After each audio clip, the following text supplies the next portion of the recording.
à tous, vous écoutez l'analyse, une émission de Maïso Pakam. Rototombe. Bonjour à tous, ici Paris, je suis Kerwin Maïso. Nous sommes le 31 décembre 2018, voici la dernière édition de l'analyse pour cette année. Au sommaire, les élections générales ont eu lieu hier en République démocratique du Congo. Pendant que la CENI et les camps présidentiels sont généralement satisfaits de son déroulement, l'opposition et les observateurs indépendants déplorent de nombreux incidents, des clashs en perspective.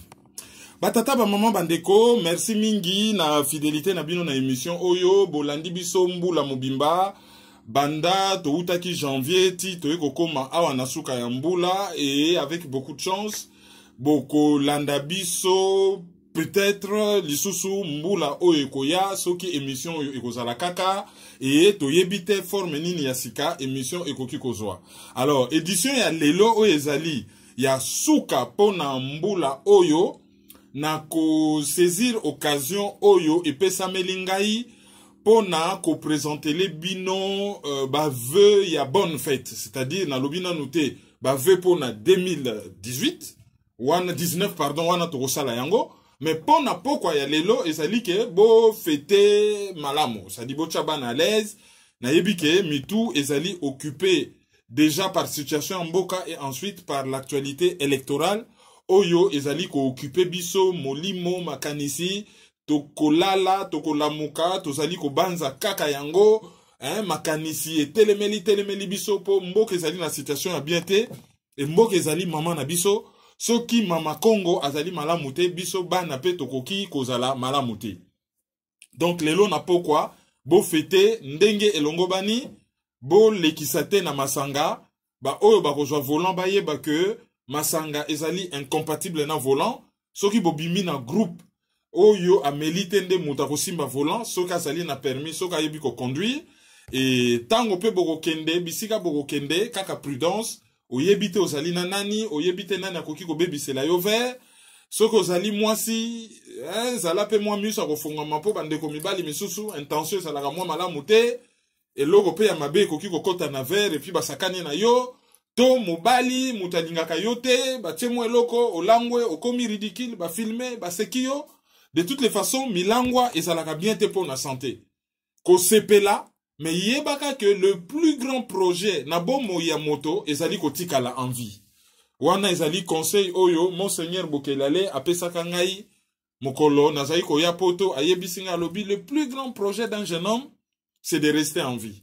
Autrement dit, na vie na yo faut la prudence faut yeba komi batela oyeba ke okoki kozwa likama accident tobokono po ba misusu lelo fete ko lekela bango tellement que ba perdre ba réflexe ya prudence et ba koya ko se retrouver na situation moko que bokono ekoki koyela bango ba misusu pe na ba imprudence wana ba koki koya ko se retrouver na ba responsabilité oyo bazalaki nanu prêt ya ko assumer te. Responsabilité par exemple Zemi et Moutazali incapable ya assumer. Donc bo fete ndenge longo bani bo se réconcilier na batu bo kotate na ne asika na bakanda bo na boye bo bengana bo se souhaiter ba vœu et tant bozo tinda ba vœu ezalate simple formula meilleur vœu non tant bozo yebisa mutu meilleur vœu il faut le penser réellement et wuta na katia motema o bimisango penza na ba trip olobi tango nazo souhaiter meilleur vœu azala heureux na 2019 ezala vraiment ya solo na lingi azala heureux na kozala jaloux te soki akomi heureux ou soki azali ko prospérer c'est-à-dire azo nginda azo bonga o nyonso azo simba ezo kola ezo bota mbuma. Donc il faut tozala quand même sincère na bave na biso tozala bilan qu'est-ce qui a marché qu'est-ce qui n'a pas marché pona nini tambola kite pona nini boye nini tokoki kosala pona tambola lisusu mieux. Bilan personnel ou individuel, bilan collectif par rapport à la société, si ka tozo fanda na musique na biso, na groupe na biso, na école na biso, na classe, na baninga, et puis un bilan général en tant que peuple. En tant que peuple, c'est-à-dire mboko yozo fanda, ni nezo simbate na quartier, ni nezo simbate na communauté, mais mboka oyo wuta. Pourquoi ba konzi biso musika, pourquoi tonyo kwami, pourquoi résultat zo monanate. ezali ko clocher wapi, ezo simba te wapi, pona nini ezo simba te, nini tokoki kosala po esimba.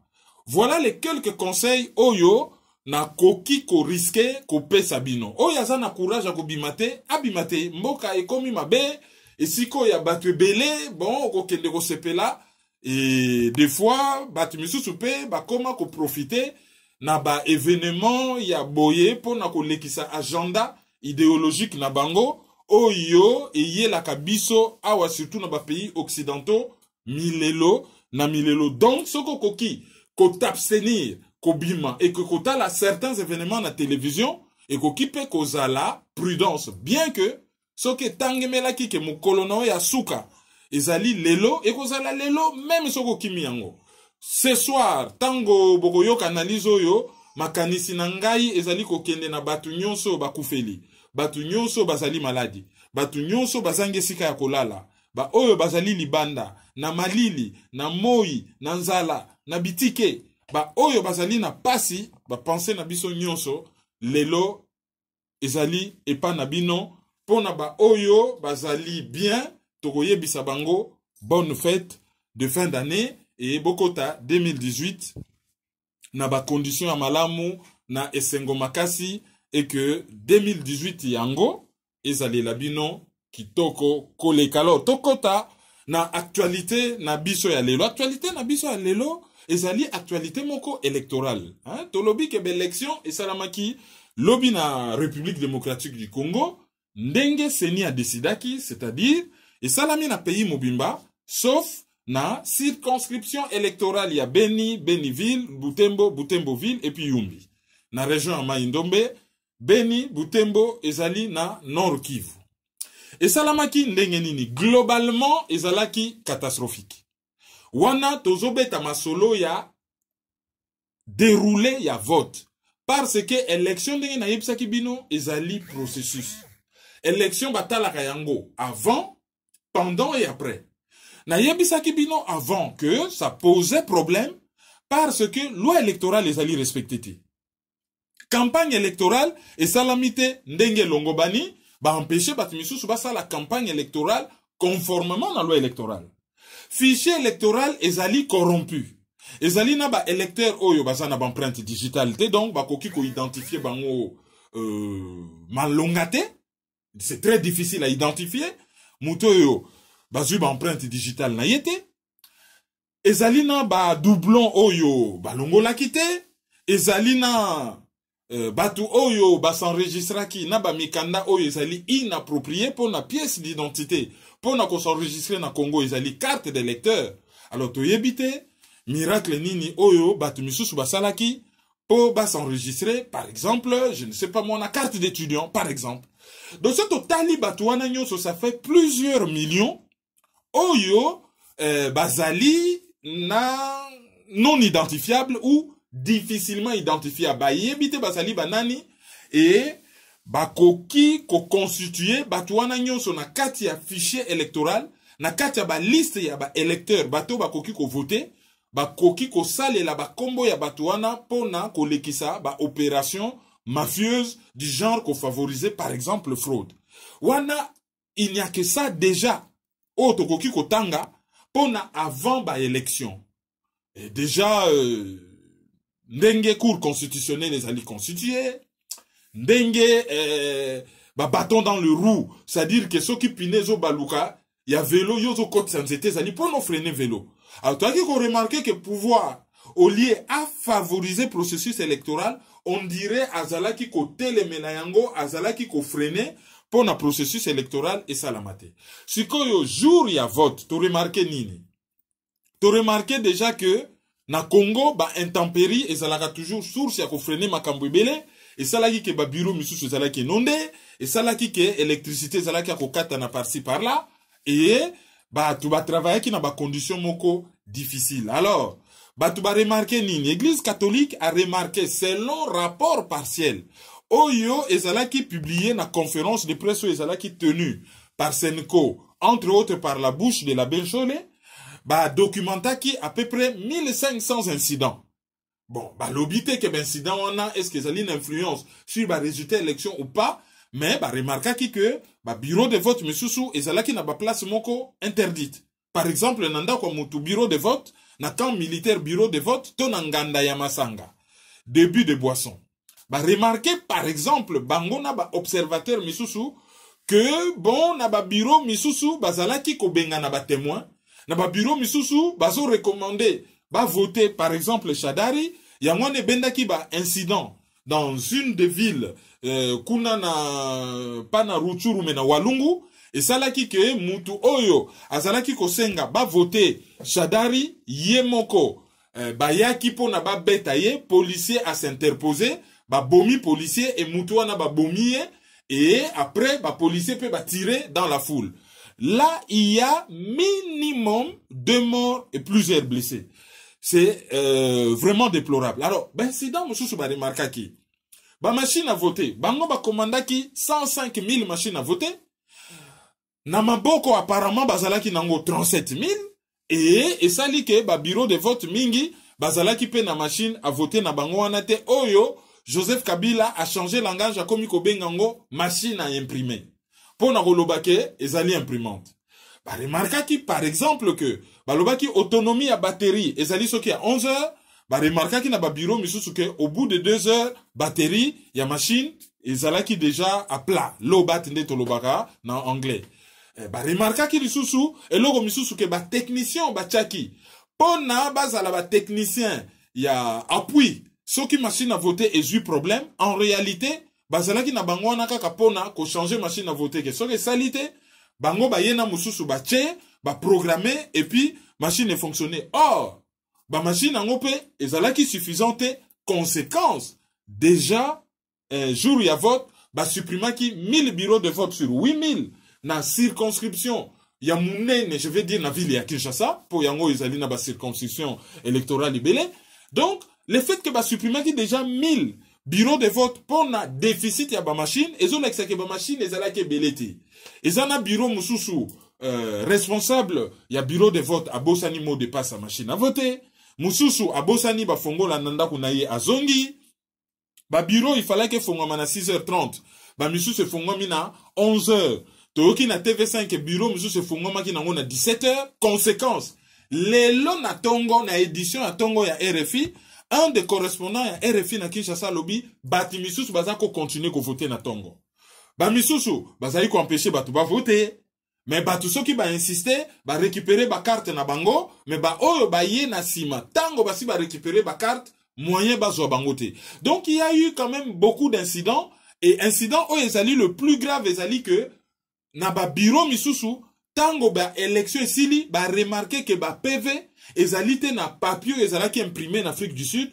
mais ba misusu ezalaki imprimé na Congo. Alors nini esalaki ke ba PV ba imprimaki na Afrique du Sud ekokate bango bazala na ba PV misusu imprimé na Congo oyo ekoki ko favoriser que un peu plus facilement ba falsifier ba PV.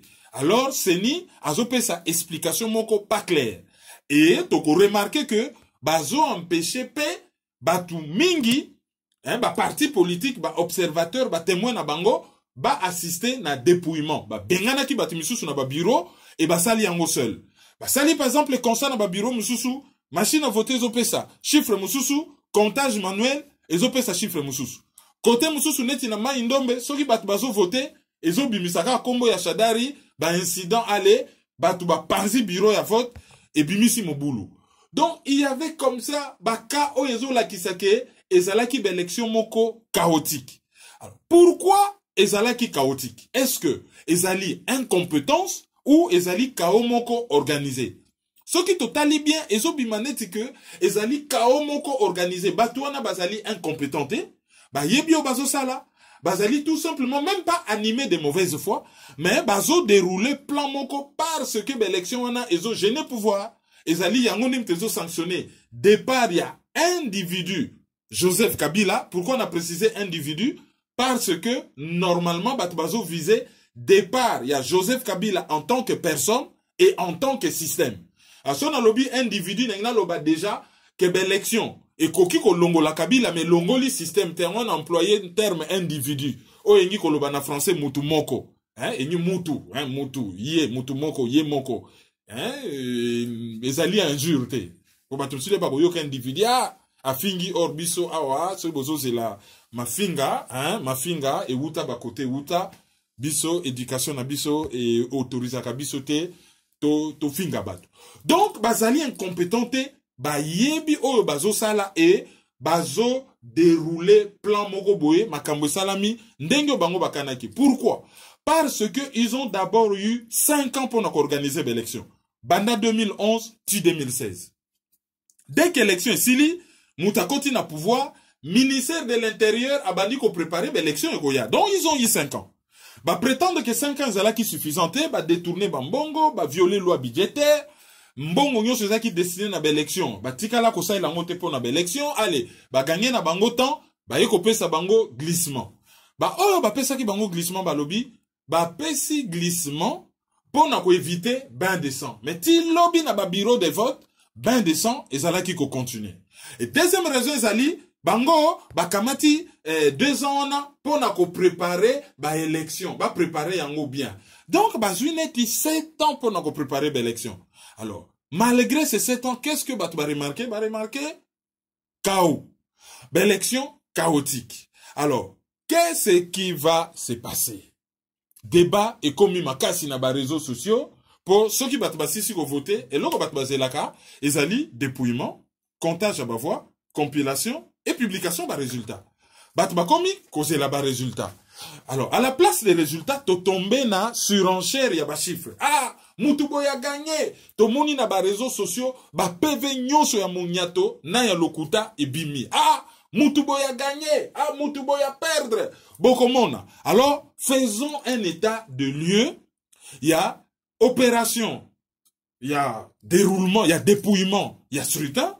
Et puis, la surenchère, il y a ba résultat, il y a ba tendance, oyo, ezope sama, que ce soit na ba médias ou na ba réseaux sociaux. Déjà, pour na dépouillement, ezo salama, mais, batu baloba ki soki bolingi, bozala sûr que vérité à ba urne et que la respecter, il faut ba observateur bazala en nombre suffisant. To se rendre compte que, lobby déjà ba s'arranger qui que ba te belé, bazala, ba parti ou ba plateforme belé, bazala na ba observateur suffisant. Par exemple, na cadre, par exemple, il y a UDPS. Sur 15 000, selon ba chiffre na yoka qui je crois na RFI si je ne me trompe, sur 15 000 badjo bango ba sengaki, pona ba témoin, ba pesi bango la moitié, et l'autre moitié ba réclamer, ba eko pesa bango carton na poko, ba ki no fongo la boye, ba etui ya pamba. Au monde betui plastifié au bazoka badge ba kotisi na kati ou lati na kingo to na chemise ou bambia on na poche à chemise ba pesa bango oyo ba bengaka ba besa bango penza donc eloka moniato carton penza boye na ba etui ya pamba ba badge donc ba crédita ki ba témoin très difficilement comme si ba témoin bazo gêner bango. Or, ce qui moutazo ça les locaux proprement à koki ko banga témoin parce que ba témoin c'est légal, ba témoin ezali prévu par la loi électorale, il faut même par le bon sens. Tout ça ka loi électorale par le bon sens. Élection ezalaka toujours na ba témoin. Et ba témoin wana il faut bazala accrédité. Or, ba témoin belé bazwa ki accréditation c'est comme si on cherche à cacher quelque chose. Ba tu baloba ki o ba ko surveiller ba bureau de vote. Dans quelques endroits où batu bazala ki na velléité bazala ki na posa wana volonté makasi bazala ko la ki sa volonté ya ko surveiller ba bureau de vote ba bengana bango na ba policier ale botambola il y a rien à voir bango bazo sala makambu na bango na ndenge na bango et ba boyaki transmission électronique ya ba résultat mais apparemment na ba bureau ebele transmission électronique ya ba résultat ezo salama et ndenge ba résultat ezo longona ba bureau de vote ezo kene na ba différents centres de compilation personne ne les accompagne ezana ba témoin ba parti politique de bazo kota na véhicule ba lobi bon valise ngo ya ba résultat ya ba bulletin yango yo tozo accompagner ngo eni ko loba ke mutako zo na ye véhicule ba kenango quelque part ba changer ngo kaka bazu mususo bango basi ba remplissaki na butu bazu oya sika ba boaki na poubelle bazu oyo bango basi ba tondisaki kombo ya moto balinga gagner l'élection ba memi yango tout ça c'est possible. Donc tant que ba pli to ba enveloppe, to ba valise, to ba paquet oyo, ezo transporté, ba résultat, banda ba bureau de vote, ti ba centre à compilation, ezali surveillé te, y a motif à soupçon, pour makambo ebele et koki ko salama. Donc, on a déjà, kaka niveau dépouillement, il y a des problèmes. Sikoyo, niveau résultat, toko kende, il y a beaucoup de radios, oyo, ba pesi, ba tendance na bango to ki ba radio ebele. Bango nyonso, ils disent presque la même chose. Tokozwa comme base de départ, il y a raisonnement na biso, information, il y a édition à 13h30, il y a RFI, capté à Paris sur le 89 FM. Na 13h30, Toyoki, représentant, il y a FCC, à lobby na RFI, je crois que Ezalaki Kikaya, ouais, Ezalaki Kikaya bin Karoubi. Ye mutu azwaki parole pour n'attendre qu'on confonde na Nehemi Mouilani. Ezalaki Kikaya, ambassadeur Kikaya. Ye mutu azwaki parole. À lobby, bango bazali calme. Bazali na centre ya compilation na bango, bazalaki na 1 million d'observateurs, et sur ces 1 million d'observateurs, bazali na ko compter ba voix. Et ba bengi même ba journaliste, ba ya ko visiter centre de compilation na bango, et a préciser, a lobi ndenge tozo compter ba voix awa tozana ba chiffre na biso, wana mutu ya FCC, quand Joseph Kabila. A lobby, ba chiffre na bango ezali inattaquable. Bolanda ye bien. 1 million d'observateurs, bazana centre na bango, ya comptage ya ba voix, et ndenge bazo sala, ndenge bazo kontele, ndenge bazo vérifier, ba chiffre na bango ezali inattaquable. Question. Soki bango, oyo, pona bango pouvoir, c'est une affaire de vie ou de mort. Soki ba perdre pouvoir, non seulement ba perdre ba privilège, mais ba commis l'insécurité pour ba koki kolande la bango par rapport na gestion na bango. Soki ba chiffre élection, oyo yazo prétendre, ezalaki défavorable na bango. Anyaka loba ke ba chiffre nezali inattaquable.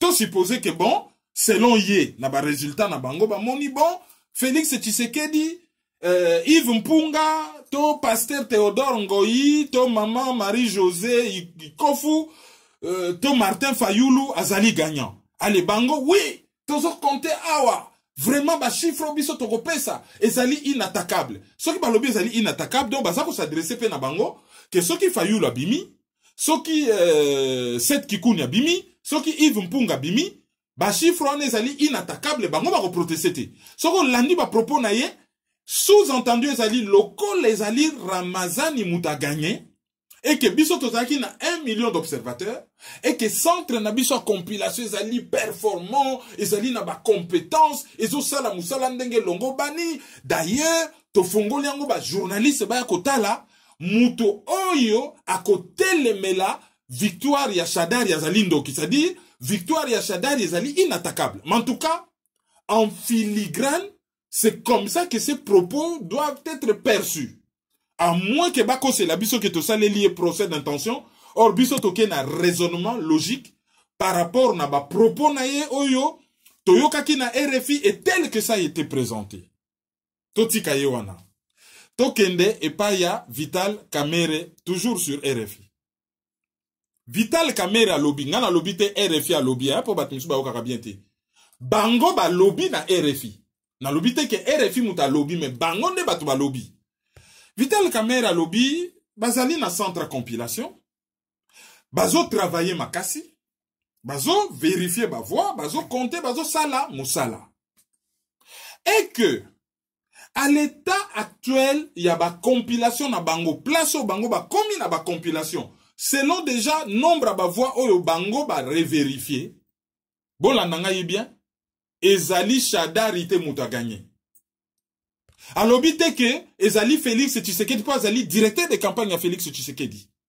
Alors, bité que, ezali Félix Tshisekedi mouta gagné, mais à lobby que ezali Shadari tende mouta gagné. Or, à quoi qu'on prétend dans le lobby, bon, la loi électorale, ils ont interdit, bah, ça va résultat avant. Il peut avoir raison. Sauf que qu'on ça va tendance, ezali qu'on ça va résultat. La loi électorale interdit peut-être qu'on ça va résultat.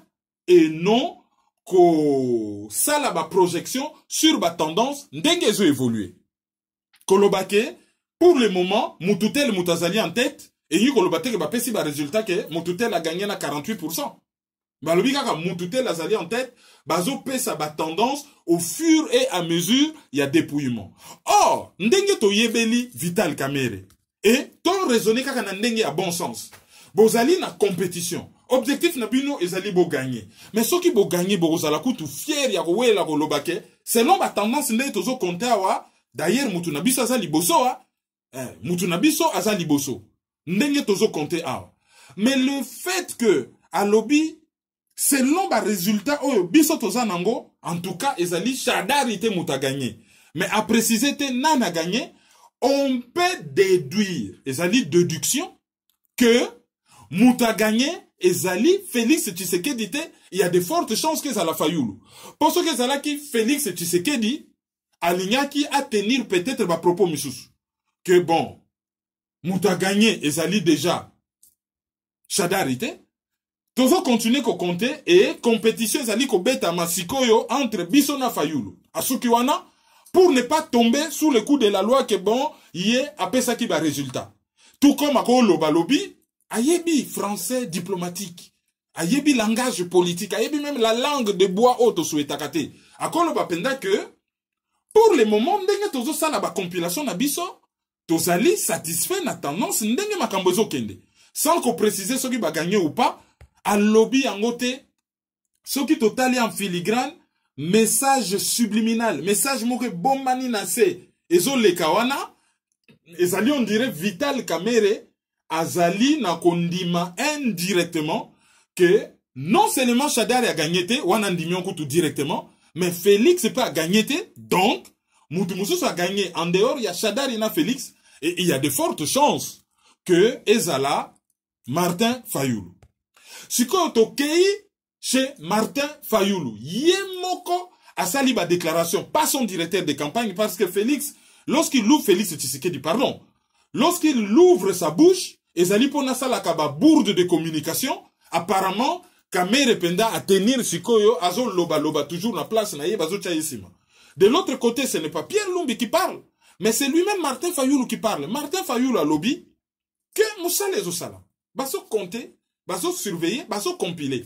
Azo regretter, ndenge bazo bengana ka observateur na bango, balingi ko mona batalamuka na bureau te, bako mona yo ba bengani yo, sikoyo bazo compter ba voix bango moko, bazo transporter ango bango moko sans témoin.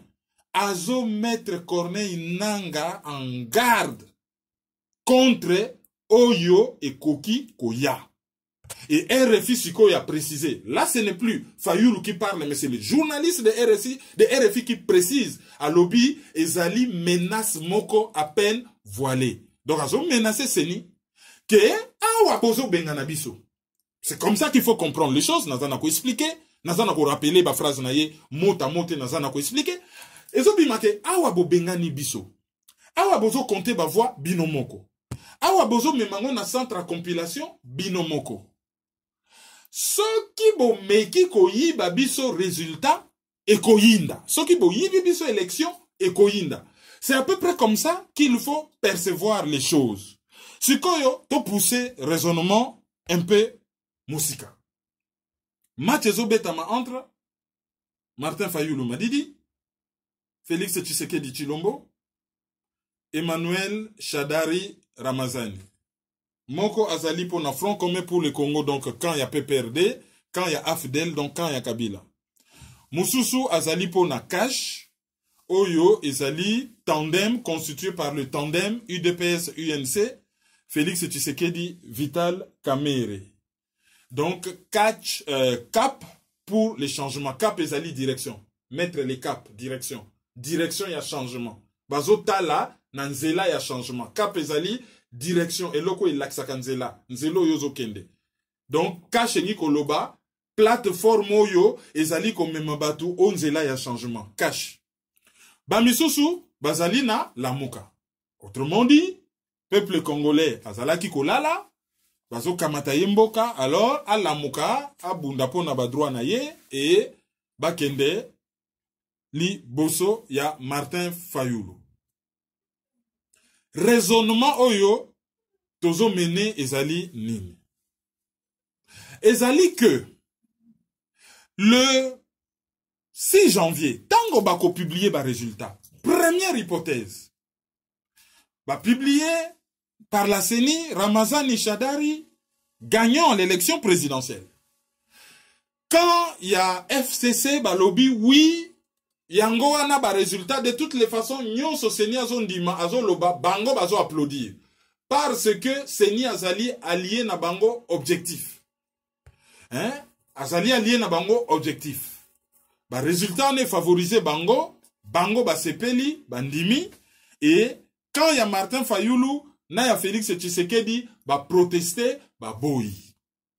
Sikoyo eko dépendre na nani, oyo, Seni ako bimisa deuxième.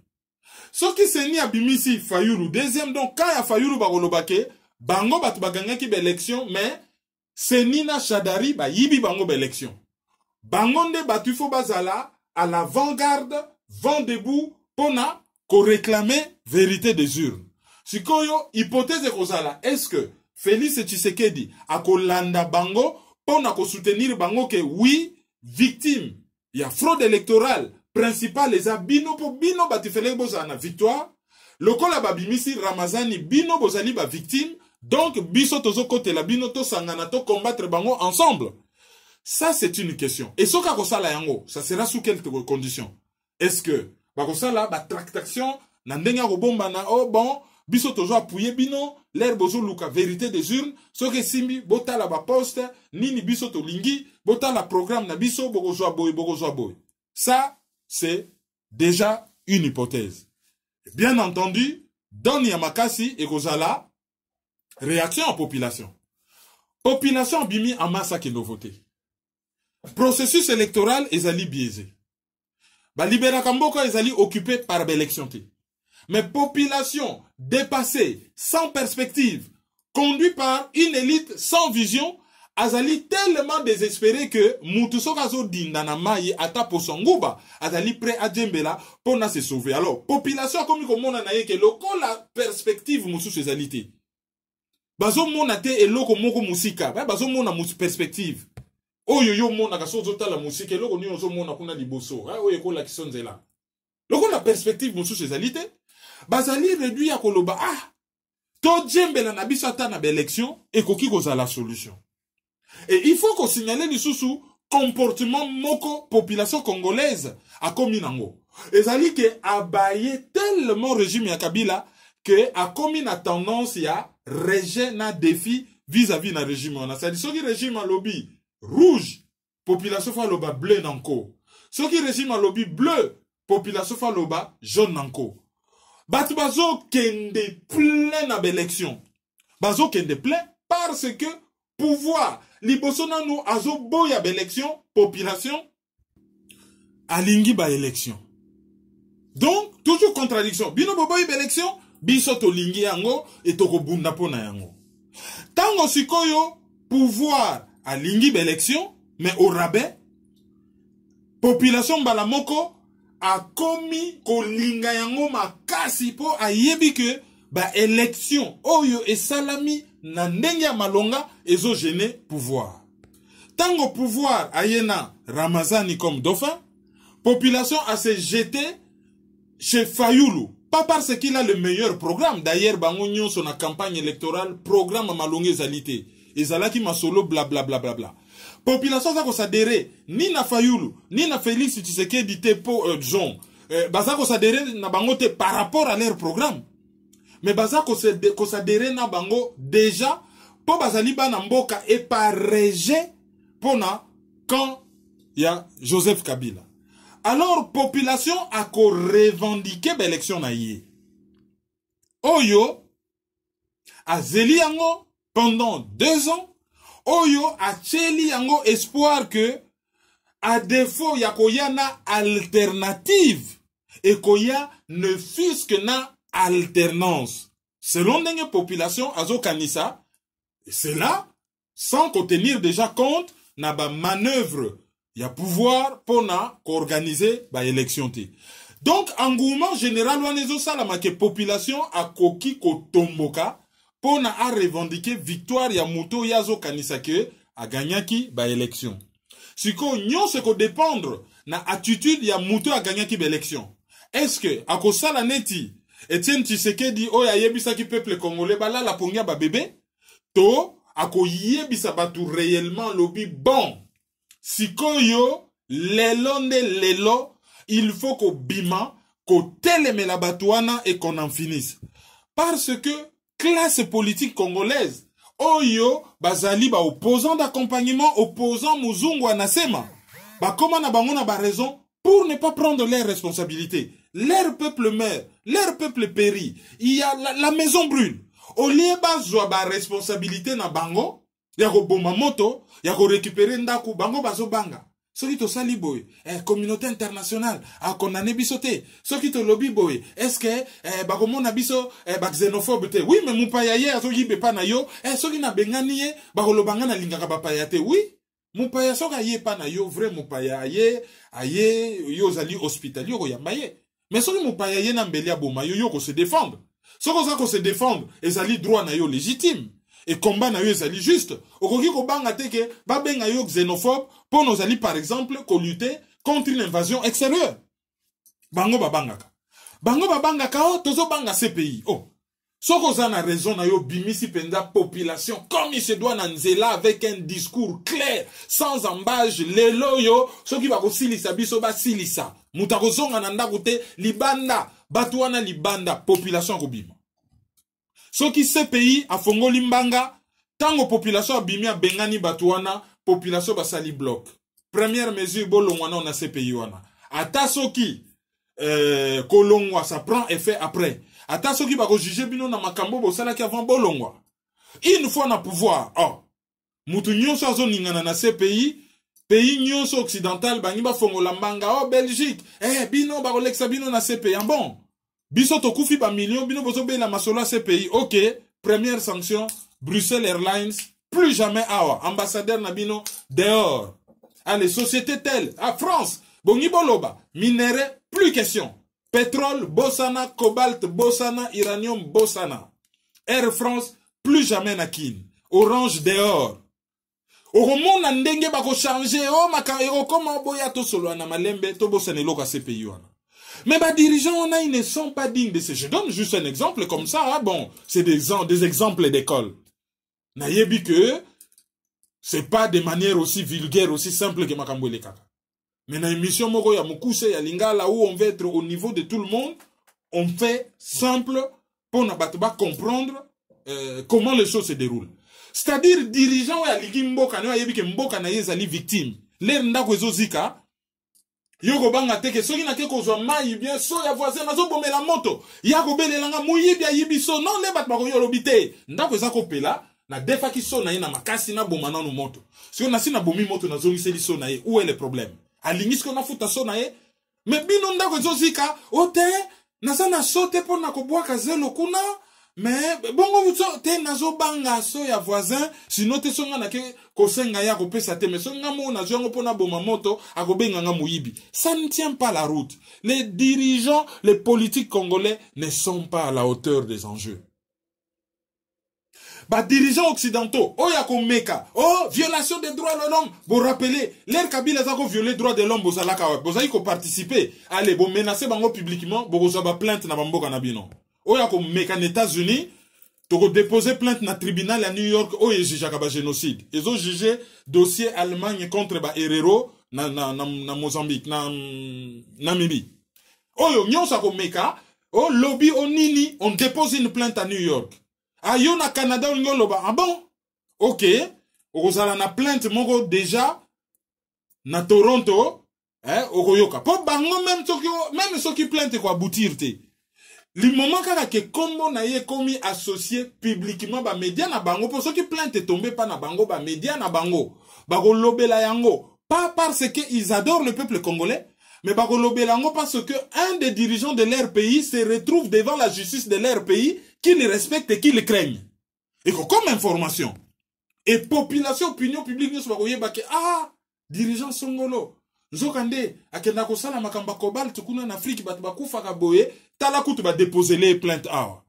Na Grande-Bretagne, aux médias, aux journalistes, politiciens, industriels, lobbyistes, aux pata aux na plainte na tribunal à Londres. Ayo, pétrole soki nini les plainte na tribunal à Hambourg. Bino na Paris, awa batongeli bino ka bakata parler de la justice à na porte de cliché ale. Même yekuna na porte de cliché à Kendo Samba. Bah, aux dirigeants unions occidentaux, bah, se calmer. Il faut cibler les gens individuellement, moko, par des plaintes. Bon, memeli bango, sous kana guerre juridique. Et cela est faisable, cela est possible. Bon, engager, bah, vrai cabinet d'avocats. Cotisation moi yom to yaka ko pesa ba musicien mbongo bino bat bo pretendaka ke yo mutambongo yaka na 1000 200 boy ou condition ceux qui mboka ceux qui vont gagner procès mboka ko se libérer ceux qui ont eu pouvoir voilà tel cabinet bo ba cabinet minene wana ba ko s'engager et ba ko tia batouana à genoux donc les dirigeants ne peuvent pas craindre qu'on pesa mot d'ordre conformément à la constitution article 64 et pesi ordre, c'est un devoir. Ils ont bon de la théorie, ceux qui ont moni au coquité. Ils ont imposé un devoir. Et lokoyo esengeli o sala na makasi. Devoir. Ozo devoir, tu dois. Et lobby, ceux qui ont moni mututo groupe ya batu. Bakamati mboka na ndenge ya makasi. Et non seulement bakamati yango na ndenge ya makasi, mais bakomi pe ko mema yango na nzela ya mabe. Soko kamati na ndenge ya makasi, il faut battre les mélayo.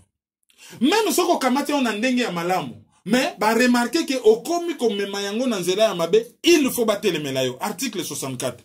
Ce pays a linga bele ya bolobi non, constitution na biso. Oyo et traduire en termes ya loi interne. Oyo kaka charte des Nations Unies lobby droit à l'autodétermination du peuple.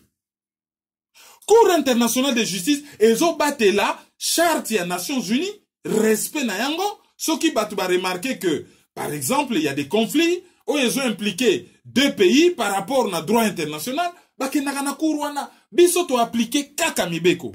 To sengi batuba teleme la batuana, ben, article les autorisés au fait, où ils ont senga ba congolais, bah ça la soulèvement populaire, article 64. Donc batuba ça la yango, tolobaki, bah ça la yango bandakala, et ça la mité. Élection, et ça, c'est ça le petit avantage que l'élection biaiseux et koki kozala nango, et ko fongola batumi suke, nzelo to landaki ezalaki mabe, to zonge la nzela ya malamu, ya ko teleme la batuana, ya ko établir rapport de force, et ya ko teleme la bango par soulèvement populaire. Deuxième hypothèse, ezali que, Seni a proclamé Félix Tshisekedi vainqueur. Est-ce que Fayulu a kondima yango? Fayulu agolobake, c'est Félix Tshisekedi tomicha simanaye, tondima ba résultat, to appuyer ye, to kene ko sololana ye, to tala ndenge ni to koyi ko diriger mboka. Ça, c'est aussi une question. Alors, ceux qui sikoyo va proclamer Shadari président, mais est-ce que Félix Tshisekedi deuxième? Est-ce que Martin Fayulu a kondimake yazali sima Félix Tshisekedi? Aya kosanganana Félix Tshisekedi ba négocier et ba telemela Emmanuel Shadari ensemble.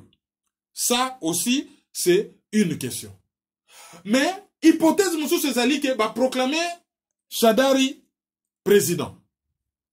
Félix Tshisekedi a menacé déjà que a saisir cour constitutionnelle.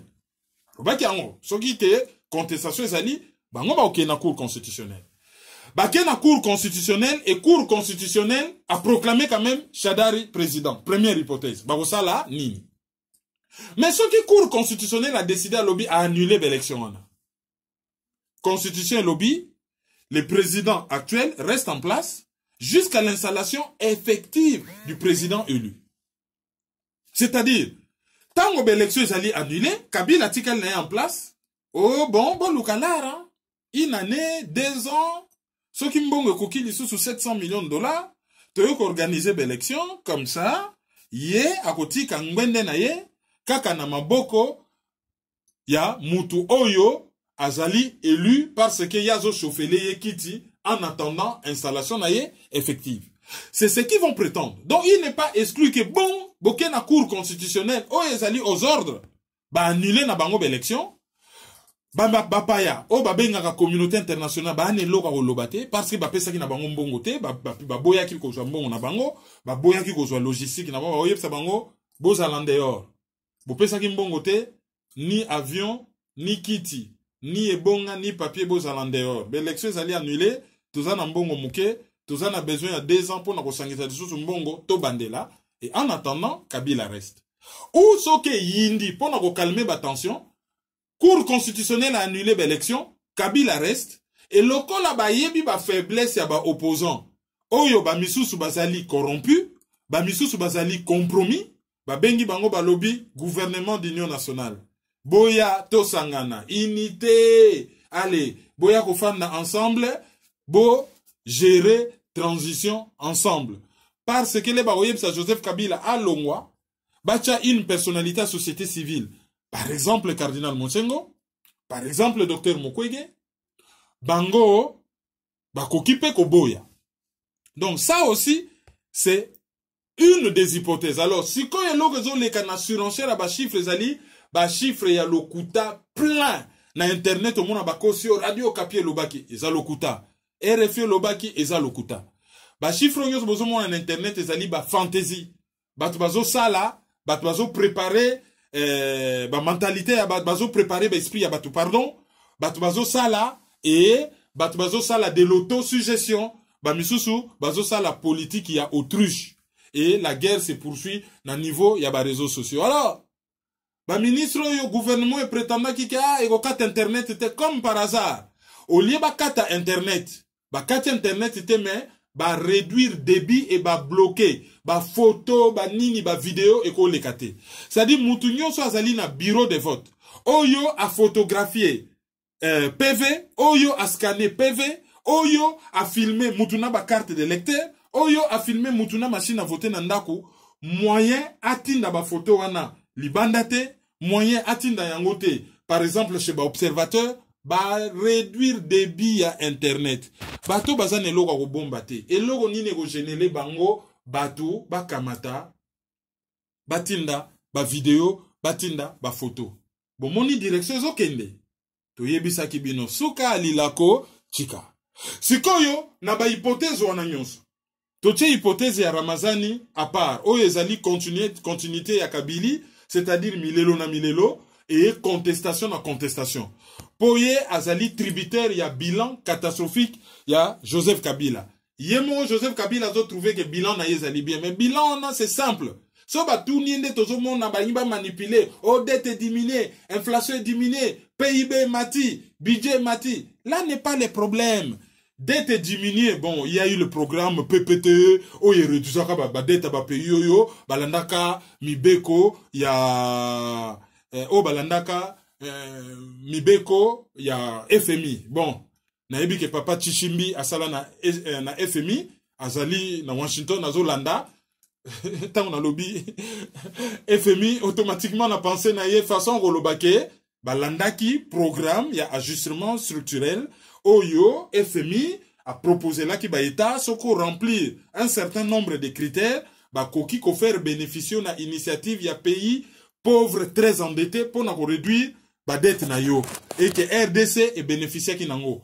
PIB mati parce que ba matière première est commis exploité encore un peu plus en quantité ebelé et que ba prix na ba marché internationaux eza ya komata et de façon mécanique nkitato bomengwa mboka et mati. Mais pendant qu'on juge situation Congo bilan Joseph Kabila to kotala kaka indice de développement humain tozali dernier na monde. Pendant qu'on yeba ndenge ni bozo vivre. Boliaka bien, bolalaka bien, bose soignaka, bozalaka heureux. Tozali l'endroit au monde où yosoki to kamati na biso tout ce qu'on nous brandit comme chiffre économique, tout ce qu'on nous brandit, biso to juger kaka na critère moko, indice de développement humain na biso, mbongo mati, cobalt comme belé, coltan comme belé, ba entreprise ba ye, est-ce que indice de développement humain à biso et bongi ou pas? Voilà première des choses. Deuxième des choses, est-ce que le droit de l'homme est respecté? Il y a beaucoup de morts. Il y a des maladies. Il y a des crimes, des guerres, des crimes contre l'humanité, des fausses communes. Donc, si ton lobby côté droit économico-social, tu traduis par l'indice de développement humain, vie sociale, vie économique, tous les bons derniers dans le monde. Après, tout ce qu'on peut nous brandir comme statistique, c'est nul. Ça ne veut rien dire. Ah, j'ai camé na zote ka cuivre belé, mais ce que tu ni congolais, bah te ka ki cuivre belé, yombu maloso, et bah ki sami quantité to semoun na komi munene, ote, fufu na o ezaka ka ya kokonda. Mpio di na yo, ezako tu mpio di te, na liaka eloko te, na akutu na mbisi te. Bongo, mili komi komela na tongo, pono sa na moi, magnésium et tout ça, calcium, ote, ngai kaka maya lobo. Alors, bah te ka cuivre ou cobalt, par rapport na vie na yo changé, nini. Donc, statistiquement, total les alliés, indice de développement humain. Donc, Chader Azali déjà tributaire, il y a bilan catastrophique, surtout notamment, bah, humiliation diplomatique, même bah, humiliation au quotidien et bah, violation aux droits de l'homme. Donc, c'est difficile qu'à gagner. Si quoi, hypothèse que Martin Fayoulou a gagné. Là, la grande question, Gozala, la bataille de l'impérium. Ndenge nini a récupérer bah, service, circuit, union sur sécurité, armée, police, service à renseignement, ndenge nini a récupérer circuit financier nyonso, banque centrale, ministère de finances, ministère de budget, et même bapan économie, bas la quand même na moins droit de regard sur bapan économie, notamment makambetali fiscalité, hein, bampako ya ba société banini, et ndenge nini a récupérer diplomatie.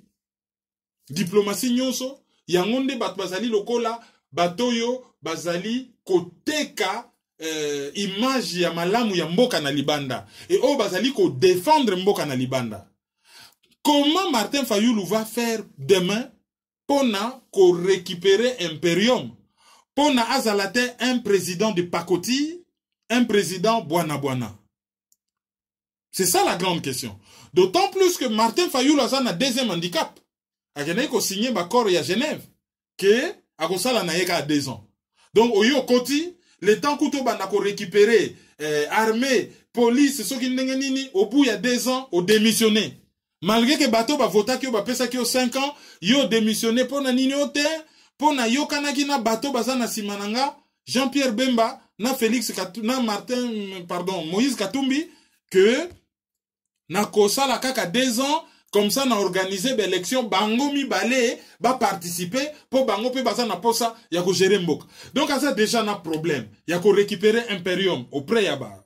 Quand yaba Paya, donc quand y a Afdel, et Azali pe na problème, ya ko tenir parole, par rapport na engagement na Joaki, par rapport na Jean-Pierre Bemba na Moïse Katumbi, so ka tenir parole te, a ko bima traître, et so ka tenir parole te, a renier signature na ye, et loko bazo reprocher, Félix Tshisekedi Tshilombo na Vital Kamerhe. Alors, ce qui sikoyo ezali Félix Tshisekedi. Qu'est-ce qui va se passer? Ye a signé qui bakor na Kamerhe. Est-ce que à côté ça va ministère nyonso oyo ezali mais vraiment régalien? Oyo ezana pouvoir ya makasi na maboko ya Vital Kamerhe sans qu'à se renier. Et ce qu'a pesengo Vital Kamerhe, ba force politique mususu en place na mboka bagondima. Bon, bango va gagner l'élection. Oui, présidentielle certes. Mais par résultat législatif, pour nous diriger, il faut, oye bozo diriger na majorité ni na parlement, majorité na nem te robota gouvernement. Est-ce que va penser un seul instant? Bazo talaka président. Batali ba législatif. Peu perdre se préparer batalobi bango bako gagner. Pour na bango ezali arithmétique simple. Bazali 400 partis politiques, ceux qui 300 associations, bakoki ko gagner.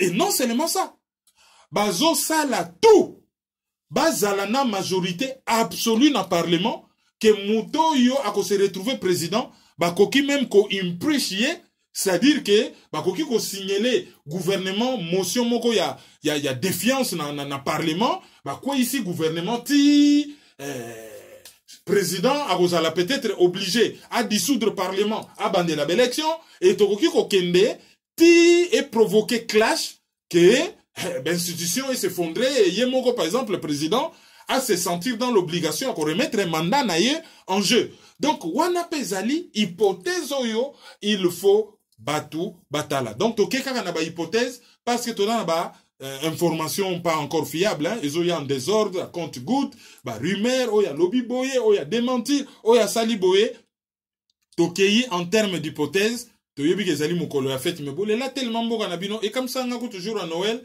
nabi, ah, lelo Noël, bat bakoza na bango, bazo fêter, baza na l'église, bakola na analyse te. Un de collaborateurs, epsingate, ça l'analyse, ta la bat bakolanda. Tout ça, en ligne, bon, na boutou, tout le monde, kaka, voum. Nana YouTube, nana WhatsApp, nana ba radio, nana ba décodeur CP la TV, bat bazo, ta la bazo, ta. Ah bon? Alors, le 31, tu réitéré, même expérience, tu yebi que Batou, Bazali, na, Barolanda Bisso, et que voilà, les hypothèses en présence. À propos de l'élection Oyo, il faut peut-être signaler phénomène Moko Boye, Oyo, ils ont mérité vraiment tout le belango. Ezali que Batou Oyo, ba pimeli l'élection de manière anticonstitutionnelle na Beni, ba organisa ki ba élection na bango pour na ko prouver na monde entier que malgré prétexte Oyo seni à Zouaki ya koloba que Ebola et koki ko sala qu'à travers la machine à voter écran tactile batebele bazo simba ba koki ko propager maladie bango ba tche ba kit ya prévention na bango et avec très peu d'argent ba organiser ba élection et ba tupe ba yaki ebele et bien entendu seni a prévenant ki bango ke ba résultat na bango et ko ça la prise en compte te mais bango ba lobaki objectif na bango d'abord ezali ko prouver que raison oyo seni azwaki pour na kopime na bango ba élection ezali raison moko fallacieuse ya lokuta et eloko ya mi balé ezali ke lokola ba violer droit na bango droit oyo ezali na kati ya constitution oyo ezo mettre ba citoyen nyonso kozala égaux devant la loi oyo ezali na kati ya déclaration universelle ya droit de l'homme bango pe bazali na droit ya kovoter président donc bango ba organiser ba élection na bango ba kotinda ba résultat c'est alors seni akoyebela soki nini il faut asala na yango ou pas. Donc eloko wana ezali quand même un fait mais vraiment particulier même soki ba élection ezali biaisé même soki processus wana ezali processus moko te ekosilisa guerre kuna na Beni to eko vaincre Ebola mais enyi kolakisa tout simplement que bon basali acte moko politique commettre seni devant la contradiction naie et en public. Alors, il faut souligner sur ce logo sous population congolaise à côté wana bazalaka politisé. Croyez-moi, ceux qui ba kinois bazalaka neti batu ya Goma, nde occupation ici la kala. Ceux qui ba kinois bazalaki na même courage, na même détermination, na même comportement politique que batu ya Bunia, ya Beni, ya Butembo. Batu nyonso kaka ya kote wana oyo ezali une bonne partie ya ba ville ya est ya Congo nde makambo ebele échangea. Donc tout ce que émission Koki Koloba ezali un acte qui méritait d'être souligné. On vous dit chapeau bas. Otoyebi que kote wana boza mwa mingi bozo tenter ko joindre biso. Des fois on essaye de vous rappeler mikolo yo vraiment téléphone vers Congo. Téléphone ezo sala mingi donc ba o baza na possibilité ya ko charger lika mobile na biso ba charger yango parce batebele bazo tuna information za nini balobi nini qu'est-ce qui se passe po biso to ko pesa binote ba rumeur il faut to meka ko benga certaines personnes ba ko yi ko pesa ba info mais bino moko boyebi nde to lobaki ezali téléphone ya biso nyonso epoko yo ezalaka biso moko to alimentaka ngo je crois que époque wana ezali révolu merci na ba oyo basalaka yango bozali mukie mais vraiment mukie insignifiant même surtout lobito tala par rapport na nombre bat balandaka émission ba lobite contribution na bino ezali insignifiante nazolo ba nombre ya bat balandaka émission na nombre bato bazali ko se bouger soki 25 000 personnes bolandi émission et qu'il y a une ou deux personnes par mois qui font un geste nombre wana nde mutezali insignifiant mais contribution na bino ezali insignifiante te parce que biso to yebi kozala reconnaissant to yebi koloba merci.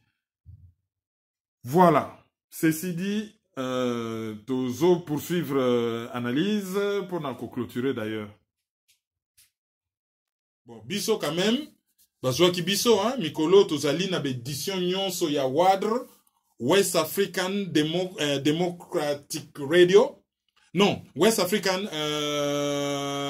Radio for Democracy, eza basé na Dakar, c'est une radio Okapi à Dakar, kuna nazoleka régulièrement. Bon, na moni pe Russia Today, bachenga ina programme, et puis tobeti Diaf TV, hein, Diaspora Africaine TV, bota la émission Soukato Salaki, na YouTube Diaf TV, bobeti kaka RD Congo, hein, bomona vidéo gobima, bokoki kolanda yango. En tout cas, tozo salaka ba média ebele. Et merci na bato nyos balandaki biso dernièrement na live Facebook to salaki na MJ Mimosa. Vous avez quand même ebele à vous commenter par rapport à l'émission na. Merci na bino nyos. Alors tokomi na suka na édition na biso ya lelo. Alors tokozwa quelques auditeurs du jour. Il y a liboso ezali Keneson, Yami Balé ezali Maman Monique Nsimi, Yazana Dijon. Yamisatu ezali Mira Elo, Yaminei tokoki kozwa par exemple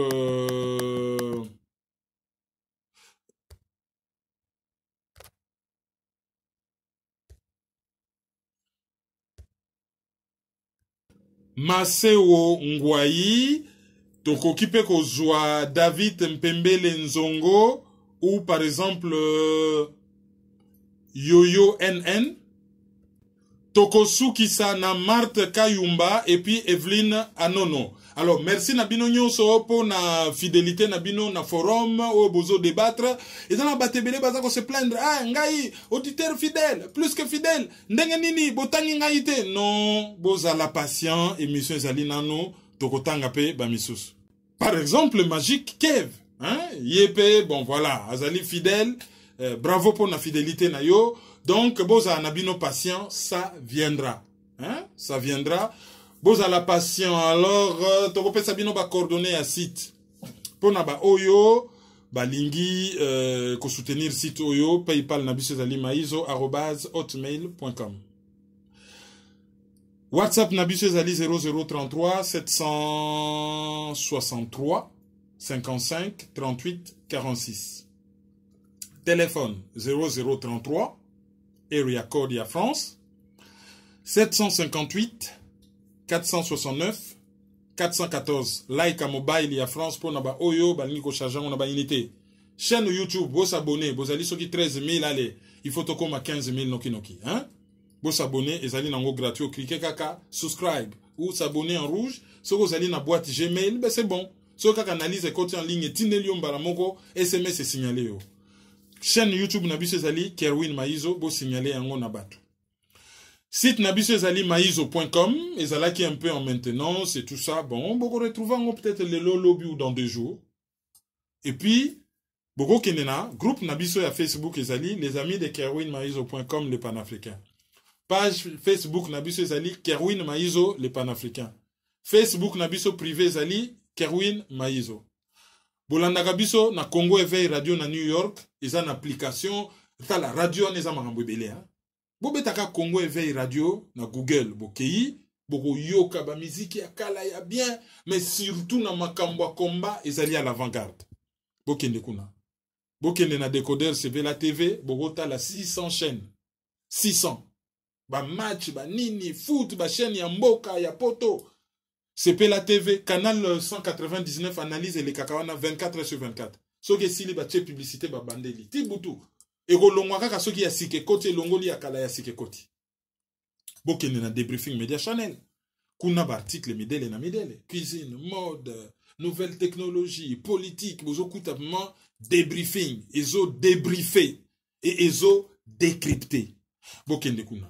Bokende na ccdp-rdc.com. Kuna mona ba vidéo, ba lien. Tozana ba page na biso kuna Patrick Mbeko azana page, nga nazana page, Charlona nazana page, Abembelu azana page, Mufankol Chiyo azana page. Bokende na ccdp-rdc.com. Allez, na bino nyonso bo passer pourquoi elamu soki bo bengi bo zala un peu bref mona mtunzo ko benga na 23h malinga umela botozo comprendre des soucis mboka meleri yazo umela ba misusu pe bazo se na mulongo hein bo bika ne téléphone ezala ka moi mutu pasi bana pe pai donc hein bo penser pe na biso un peu na santé na biso parce que ce n'est pas évident. Otozo sala ezali ba sacrifice mais par amour pour le pays. Alors 2017 est le cas parce que ça a été une année catastrophique. Congo est avancé, mais une année aussi catastrophique sur le plan personnel. C'est cette année où j'ai perdu mon père, celui que j'aimais tant, et celui que j'aime toujours autant. Hein, une vraie catastrophe pour moi, mais Toza n'a pas se relever. Et en son nom, Tozo continue au bout de l'ambok. Merci de nous avoir suivis. Au revoir. Tokutana na 2019. Merci beaucoup. Merci beaucoup. Merci beaucoup pour tout ça.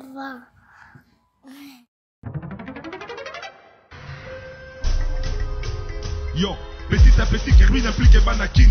Fouta ici, fouta par là, fouta autant. Dans les mille qu'on là. Peuple congolais. Yo, qui n'a le toza ba colocataire. Oyo ezali colocataire. Qui n'a le toza ba colocataire. Oyo ezali colocataire. Qui n'a le loto koma ba colocataire. Oyo ezali colocataire. Qui n'a le toza ba colocataire. Oyo ezali colocataire. Donc c'est soutenir. Il faut lutter pour une nouvelle société. Mais pour la lutter, il faut que la arme, il y a vérité, il y a justice.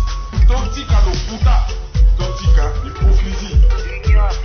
Mboka qui est na parti, mboka qui est na sans position, la génération n'a pas besoin de couper, sans position, sans solution.